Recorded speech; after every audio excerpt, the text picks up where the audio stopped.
Welcome welcome welcome back everyone. कैसे हो आप सभी लोग। तो स्वागत है आप लोगों का माध्यमिक शिक्षा बोर्ड 2025-26 यानी कि नमूना प्रश्न पत्र मॉडल पेपर जिसको आप लोग बोलते हो हिंदी विषय का आज की इस वीडियो के अंदर हम लोग डिस्कस करने वाले हैं कक्षा 10वीं के छात्रों के लिए। तो इस वीडियो के अंदर आप बने रहना और साथ ही साथ ये जो साइड में बहुत ही खूबसूरत सी चीज़ लिखी हुई है इसको आप थोड़ा गौर करना, सब्सक्राइब कर देना चैनल को। ठीक है। समय आपके पास बेसिकली पेपर के अंदर कितना रहने वाला है, 3 घंटे 15 मिनट का समय, 80 नंबरों का आपका पेपर होने वाला है। ठीक है। बिना ज़्यादा टाइम को बर्बाद की अब अपन आगे की तरफ को बढ़ लेते हैं। तो ये जो है फालतू के इंस्ट्रक्शंस है, इनको पढ़ने का कोई मतलब नहीं है। शुरुआत कर लेते हैं अपन लोग खंड ए से। तो खंड ए के अंदर देखो बेसिकली आप लोगों के सामने कुछ क्वेश्चंस आएंगे। ठीक है। बहुविकल्पनात्मक क्वेश्चन आएंगे यानी कि एमसीक्यूज। तो इनके अंदर आपको क्या करना है कि बेसिकली देख लेते हैं आगे कितने क्वेश्चन आएंगे। तो सबसे पहला क्वेश्चन है कि भौगोलिक शब्द में कौन सा प्रत्यय, प्रत्यय कौन से होते हैं जो शब्द के आखिरी में जोड़ते हैं, भौगोलिक। तो इसके अंदर आपको एक प्रत्यय देखने को मिलेगा। फिर आता है आपका निराकार शब्द किस उपसर्ग से बना है। तो इसके अंदर आपको निर उपसर्ग दिखने वाले। उपसर्ग क्या होते हैं, जो शब्द के स्टार्टिंग में जुड़ते हैं। और मैंने ही पिछले साल 10वीं का एग्जाम दिया है, तो जो भी लोग मेरे को कहेंगे कि तेरे को आता नहीं है या फिर ऐसा कुछ, तो वो कृपया ना कहें, क्योंकि मैंने जो है एग्जाम दिया हुआ है 10वीं का और मैंने जो है सब कुछ पढ़ा हुआ है। आप लोग भी देने वाले हो, लेकिन मैं 1 साल पहले वो एग्ज़ाम देकर आ चुका हूँ। और कुछ कुछ टीचर्स क्या होते हैं कि एआई का जो मतलब आप जानते ही हो, चैट जीपीटी वगैरह, उससे आपका पेपर जो है उठा उठा के और डायरेक्ट मतलब दे देते हैं आप लोगों को मॉडल पेपर के सॉल्यूशंस, जो कि एकदम गलत होते हैं। तो मैं तो ऐसा नहीं कर रहा हूँ, मैंने खुद ने मतलब इनको जांच करी है मैंने, और मैंने खुद ने मैनुअली जो है ये क्वेश्चन मतलब इनके आंसर जो है लिखे हैं। चलते हैं अपने नेक्स्ट क्वेश्चन के ऊपर कि व्यक्ति जो पेट भरा और तन ढका होने के बावजूद भी नहीं सो पाता उसको क्या कहते हैं, संस्कृत व्यक्ति उसको कहा जाता है। नेक्स्ट क्वेश्चन है कि निम्नलिखित में से कौन सी रचना मन्नू भंडारी की नहीं है। तो त्रिशंकु, एक प्लेट सैलाब और मैं हार गई, ये सब जो है मन्नू भंडारी की रचनाएं हैं। लेकिन झूठा सच जो है वो ये कि यशपाल जी हमारे बहुत ही ग्रेट ग्रेट मतलब लेखक कह सकते हैं, उनकी रचना है। तो चलते हैं अपने नेक्स्ट क्वेश्चन की तरफ। लेखक ने बाल गोविंद की संगीत साधना का चरमोत्कर्ष किसने देखा, उसके पुत्र की मृत्यु के दिन। मतलब ये बाल गोविंद भगत जी बहुत गजब आदमी थे, अपने पुत्र की मृत्यु पर वो जो संगीत साधना कर रहे थे। फिर आता है क्वेश्चन कि गोपियों द्वारा उद्धव को अंत में कौन सा धर्म याद दिलाया जाना प्रदर्शित है, राजधर्म। ठीक है। अठनई कविता में किस मास की मादकता का वर्णन किया गया है। तो फागुन मास की मादकता का। संगीतकार का कार्य क्या होता है, मुख्य गायक के साथ स्वर मिलाकर उसके स्वर को बल प्रदान करना उसका जो है मुख्य कार्य होता है। नेक्स्ट क्वेश्चन की तरफ अगर चला जाए, आप लोगों के सामने बहुत ही बेहतरीन तरीके से क्वेश्चन आता हुआ, भोलानाथ है उसके साथियों की कौन सी शरारत उनको महंगी पड़ी थी। तो चूहों के बिल के अंदर पानी डालना उनको महंगा पड़ा था, उससे जो है सांप निकल कर आ गया था। मैं क्यों लिखता हूँ पाठ के आधार पर, बताइए कि आलसी लोग किस दबाव के बिना नहीं लिख पाते। तो बाहरी दबाव के बिना आलसी लोग नहीं लिख पाते, और मैं भी आप लोगों के दबाव के बिना वीडियोस नहीं बना पाता। साना साना हाथ जोड़ी पाठ की लेखिका गंतोक में सुबह आंख खुलते ही बालकनी की ओर क्यों दौड़ी। तो कंचनजंगा देखने के लिए। कंचनजंगा क्या है, एक पर्वत चोटी है, पर्वत की श्रृंखला है, जो कि आप 9th क्लास के अंदर बहुत बढ़िया तरीके से पढ़ के आ चुके हो। नेक्स्ट क्वेश्चन आप लोगों की नजरों के सामने, ये क्या हो गया। नेक्स्ट क्वेश्चन आप लोगों की नजरों के सामने आते हुए कि तिमरो माया सिंध मलाई छत साऊं पंक्ति का तात्पर्य क्या है। इसका है कि तुम्हारा प्यार मुझे सदैव रुलाता है। कौन सी कविता से आया हुआ है ये बताना मेरे को, ठीक है ना, कमेंट सेक्शन के अंदर। नेक्स्ट क्वेश्चन की अगर बात की जाए, तो नेक्स्ट क्वेश्चन है रिक्त स्थानों की पूर्ति करने का आपको आपके पास जो है क्वेश्चन आने वाला है। कलर को यार अपन अच्छा सा जो है ना सेलेक्ट कर लेते हैं। जैसे कि लाइक ये वाला कलर तो मतलब थोड़ा अच्छा नहीं लगेगा, अपन ये वाला पीला वाला कलर सेलेक्ट कर लेते हैं।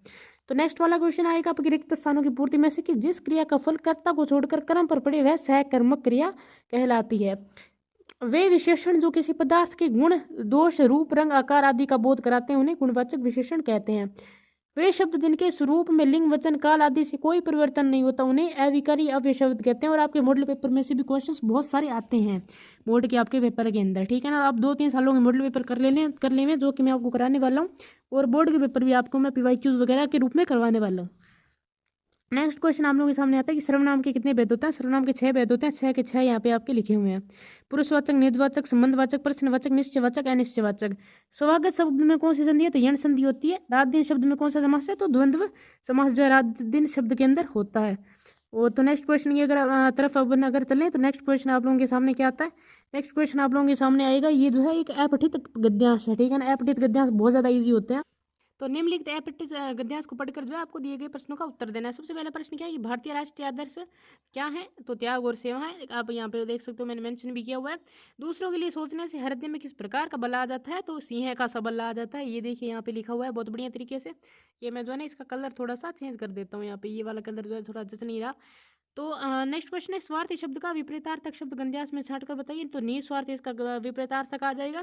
फिर आता है क्वेश्चन की उपयुक्त गंध्यास का उच्च शीर्षक लिखिए। भारत के राष्ट्रीय आदर्श, मतलब इसको आपको सोचना ही नहीं है, पहली लाइन के पहला शब्द ही आपको लगभग मिल जाने वाला है। लेखक को क्या देखकर प्रसन्नता होगी, यहाँ पे लिखा हुआ है, तो ऊपर दिया गया है, ये देखिए आप। कौन सा 5वां क्वेश्चन है ना, हाँ, तो 5वें का आंसर यहाँ से लेकर यहाँ तक आप जो है लिख लेना बढ़िया तरीके से, कोई आपको इसके अंदर दिक्कत वाली बात ही नहीं होनी चाहिए। फिर आता है अपना अपठित पद्यांश, ठीक है। ये अपठित जो पद्यांश वगैरह होते हैं ना, ये आपकी बेसिकली किताबों के अंदर से नहीं आते, बाहर से आते हैं। तो ये जो है बेसिकली, वैसे तो आपकी 10th क्लास की किताब के अंदर पहले से ही था, मैंने रिसर्च करी हुई है इसलिए मेरे को पता है, लेकिन लोग जो है ChatGPT से उठा उठा के डाल देते हैं। तो ये जो है आपकी किताब के अंदर नागार्जुन जी का लिखा हुआ है, पहले से ही था, लेकिन अभी जो है नहीं है। तो इसको आप पढ़ लेना बढ़िया तरीके से। मैं इसके जो आंसर है सब आपको बता दूँ। पद्यांश का उच्च शीर्षक लिखिए, तो उषा की लाली, देखो पहले शब्द के अंदर मैंने जैसे आपको बताया था। पद्यांश में किस समय का वर्णन हुआ है, तो प्रातःकाल। प्रातःकाल अब आपको कहाँ पे मिलेगा दिखा हुआ, ये देखो जो आगे बड़ा शिशु रवि, यानी कि शिशु रवि यानी कि सूर्य जो मतलब छोटे से बड़ा होता हुआ जा रहा है, तो वो मतलब यहाँ पे इस मतलब सुबह सुबह के टाइम पे ये सब चीज़ें होती है। तो ये सुबह के समय का वर्णन है। कवि को क्या डर लग रहा था, कवि को प्रकृति की जादू आभा से के बिखर जाने का डर लग रहा था, यानी कि ये डर था प्रतिफल अपरूप है जादुई आभा, ठीक है ना। इस पंक्ति का मैं बता देता हूँ, पहले ही मैंने अच्छे से इसका मतलब देखा है, इसका जो मतलब क्या होता है, व्याख्या होती है ना, वो मैंने अच्छे से इसकी देखी है, क्योंकि इतना भी अब मैं नहीं हूँ कि मैं मतलब व्याख्या कर पाऊँ। मैंने कौन सी इतनी ज़्यादा हिंदी पढ़ी है, 6-7 साल तो मैंने हिंदी पढ़ी है।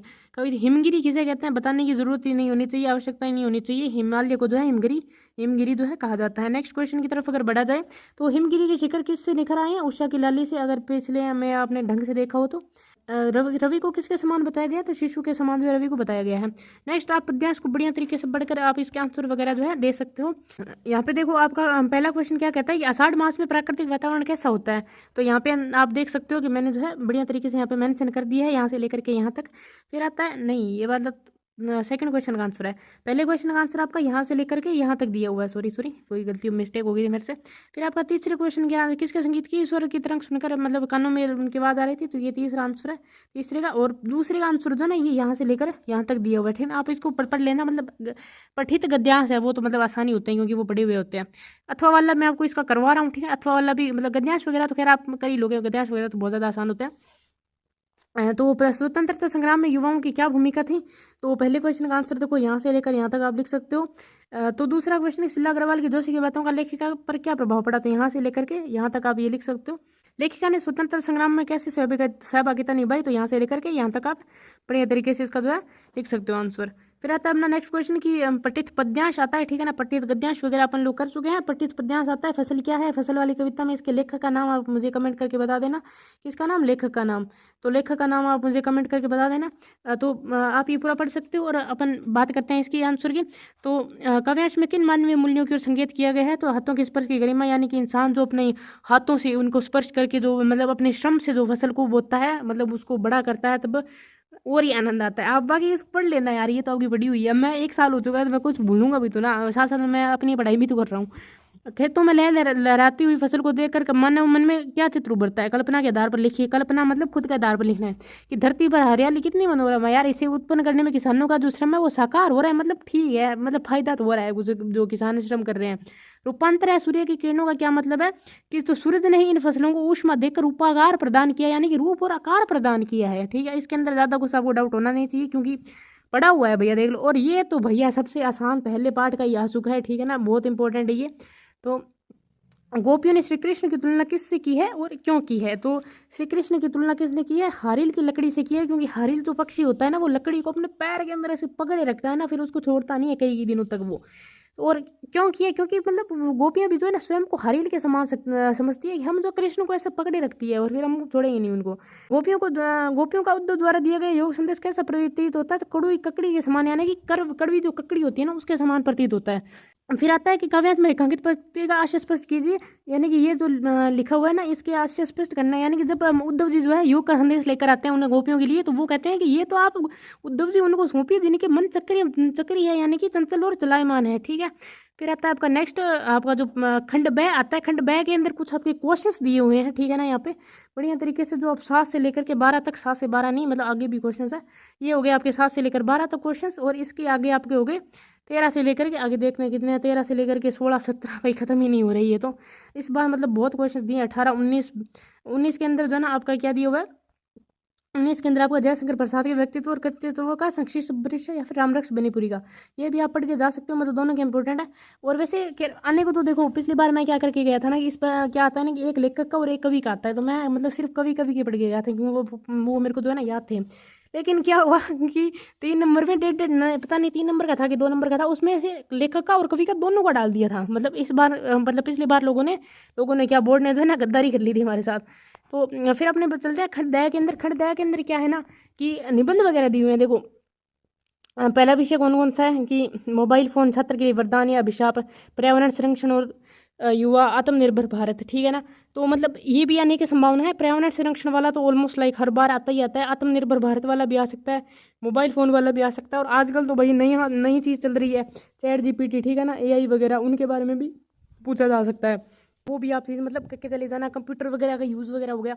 और ये मतलब करके तो नहीं जानना है कि आपको थोड़ी बहुत इनके बारे में नॉलेज होनी चाहिए। और अगर आप निबंध को रटते हो ना, पढ़ते हो ना, मतलब किताब खोल के फिर उसको पढ़ने लग जाते हो, तो उससे बड़ा बेवकूफ़ कोई नहीं है। क्योंकि यहाँ पे देखो प्रस्तावना दी हुई है, मोबाइल फ़ोन का बढ़ता प्रभाव दिया हुआ है, लाभ दिया हुआ है, हानि दी हुई है, उपसंहार। उपसंहार क्या होता है, कंक्लूजन, यानी कि इसका मतलब पूरे आपने जो लेख लिखा है ना उसका मतलब क्या है, लिमिट क्या, मतलब निचोड़ क्या है उस चीज़ का। और लेखक आपका कम से कम 4-5 टॉपिक है ना, तो कम से कम आपका मतलब 4 पेज का लेख तो होना चाहिए, 3 पेज का तो इतना आप मान के चलो। क्योंकि अगर आप छोटा लेख लिखोगे तो आपको ये देखो 6 नंबर यहाँ पे दिया हुआ है, तो 6 नंबर फ्री में जो है ना नहीं मिलते हैं। और इसको आप रट के मत जाना, क्योंकि लेख का कोई भरोसा नहीं होता भैया, कभी भी कोई सा भी आ सकता है। तो मतलब ये तो जनरल नॉलेज से लिखने वाली चीज़ है। फिर आता है आपका नेक्स्ट क्या, राजकीय उच्च माध्यमिक विद्यालय अलवर का राकेश कुमार मानते हुए अपने विद्यालय के प्रधानाचार्य को शैक्षिक बनवाने हेतु प्रार्थना पत्र लिखिए, ठीक है। तो ये मतलब आप करके जा सकते हो। क्योंकि देखो एक मतलब राजकीय विद्यालय मतलब प्रधानाचार्य को लिखने वाला एक पत्र तो आएगा ही आएगा, अथवा में से दोनों में से। या फिर आप नीचे वाला जो ये वाला पत्र आता है ना, कौन सा, ये जो नीचे वाला पत्र आता है जोधपुर निवासी कमलमाल तो छोटे भाई को मतलब जो अनौपचारिक पत्र होता है ना, वो आप करके जा सकते हो। ये तो बहुत ही आसान होता है, इनका फॉर्मेट वगैरह सब मैंने डाल रखा है, टेंशन मत लो तुम लोग। तुम ऐसे टेंशन लेने लग जाते हो। फिर आता है अपना नेक्स्ट क्वेश्चन क्या, कि अब इस बार नए टॉपिक उन्होंने इंट्रोड्यूस किया है कि संक्षिप्तीकरण और पल्लवन। पल्लवन क्या, संक्षिप्तीकरण क्या होता है, बेसिकली छोटा करना। यानी कि इतनी बड़ी जो भी ये लाइनें लिखी हुई ना, इनका आपको ऐसे 1-2 लाइन के अंदर है ना बढ़िया तरीके से इनको आपका निचोड़ इनका जो लिखना है, मतलब बेसिकली आप इसको कंक्लूजन वगैरह बोल सकते हो कि इसका मतलब क्या है, इसका मतलब इससे हमको क्या सीख मिलती है। या फिर इसको मतलब छोटे तरीके से 2-3 लाइनों के अंदर या 1 लाइन के अंदर अपन किस तरीके से लिख सकते हैं। फिर आता है आपका पल्लवन। पल्लवन क्या होता है, वैसे विस्तार से लिखना। यानी कि 2 लाइन को, जैसे आपको पेपर के अंदर आपके साथ होता ही होगा कि आपको अगर 1 लाइन पता चल जाए, फिर हम तो सर 2 पेज का लिख देते हैं हम, है ना। तो इसी तरीके से आपको 1 लाइन यहाँ पे लिखी हुई है, और इसमें आपको मतलब बड़ा करके कम से कम इतना लिखना ही है। ये कितनी लाइनें हैं, 3 और 3 6 7 लाइनें हैं। तो ये मतलब इतना बड़ा जो है, मतलब बड़ा करके लिखना है। जैसे मन के हारे हार है, मन के जीते जीत, तो आप ऐसा लिख सकते हो कि मन के हारने से हार हो जाती है, मन के जीतने से जीत हो जाती है। तब मन हम खुद ही हार मान लेते हैं, तब हम हारा हुआ महसूस करते हैं। मतलब ऐसे लोगों की आदत होती है, लोगों की नहीं, तो आपकी तो आदत होगी। फिर देखो ये बहुत ही इंपॉर्टेंट चीज़ आप लोगों के सामने, कि सभी प्रश्नों के जो उत्तर हैं वो नीचे दिए गए हैं, ठीक है ना। तो जो भी लोग अभी आप में से धीरज बनाए बैठे हैं कि उत्तर का वेट कर रहे हैं, ठीक है, यहाँ पे देख लो। आंसर नंबर 7 बढ़िया तरीके से दिया हुआ है क्वेश्चन, आपको ऊपर से पढ़ना पड़ेगा। और ये मैंने मैनुअली खुद अब गूगल से सर्च कर करके निकालने हैं, ठीक है ना। तो इसमें कोई भी मिस्टेक नहीं हो सकती है, जितना मैंने कोशिश करी है, ठीक है, उसके हिसाब से। तो ठीक है ना, ये देखो 10 11 12, फिर दंतुरित मुस्कान वगैरह, मुहावरा और कुछ खिचड़ी पकाना, और ये सब मतलब मुहावरा तो वैसे कह रहा, अगर आप मुहावरे को मतलब मुहावरे का भी आपके क्वेश्चन आएगा, तो मुहावरे को अगर आप रटते हो ना, तो वो भी आप मतलब बेवकूफ़ आदमी हो। क्योंकि मुहावरे का मतलब बहुत सारे हैं यार आपकी किताब के अंदर, आप कितना पढ़ोगे उनको, 1-2 बार बस पढ़ के चले जाना, उतने में आपका काम जो है वो बन जाएगा। यहाँ पे देखो अथवा वाले मैंने दे रखे हैं। और इनके अलावा आपके जो नीचे आएंगे, ये देखो लेखक परिचय, कवि परिचय वगैरह, वैसे तो यार आपको किताब में से पढ़ने चाहिए, लेकिन फिर भी ये देखो आपका जो सेवा में श्रीमान और ये सब चीज़ें जो है ना, प्रार्थना पत्र वगैरह भी है, ये भी आपका दिया हुआ है। ये जो है ना एक थोड़ी सी मेरे से मिस्टेक हो गई, इसको आप जो है ना यहाँ पे शिफ्ट कर देना, ठीक है ना। ये यहाँ पे इस जगह पे लिखा जाता है, यहाँ पे नहीं होता। ये जो है मेरे से थोड़ी सी मिस्टेक हो गई थी। फिर आता है प्रिय मित्र वाला, तो यहाँ पे आप मित्र का नाम लिख सकते हो। और यहाँ पे ये वाली जो चीज़ होगी ना, ये वाली भी चीज़ आपकी यहाँ पे आएगी इस जगह पे। तो ये मतलब थोड़ी सी मेरे से मिस्टेक हो गई थी जब मैं इसको लिख रहा था तब।